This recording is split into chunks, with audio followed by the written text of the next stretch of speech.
Cell પોલીસે પિતા પુત્ર સહિત 3 આરોપીઓને ઝડપી પાડેલ છે। પોલીસે આરોપી મહેશ ધનજી લાખાણી અને જયમીન મહેશ લાખાણી અને પિતા પુત્ર અને તરુણ તળશી જાસોલિયાને ઝડપી પાડેલ।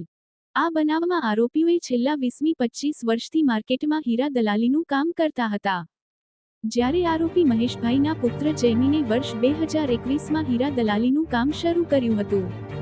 ફરિયાદી હીરા વેપારીઓને આરોપીઓ ઉપર વિશ્વાસ બેસી ગયો હતો।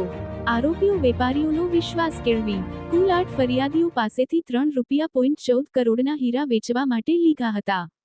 પોલીસે આ મામલે તપાસ કરતા પોલીસે 3 આરોપીઓની ધરપકડ કરેલ છે। પોલીસ તપાસમાં આરોપીઓએ પહેલા એક હીરા વેપારી સાથે લગભગ ₹1 કરોડની છેતરપિંડી કરી હતી। પોલીસે હાલ 3 આરોપીઓની ધરપકડ કરી આગળની કાર્યવાહી શરૂ કરવામાં આવી છે।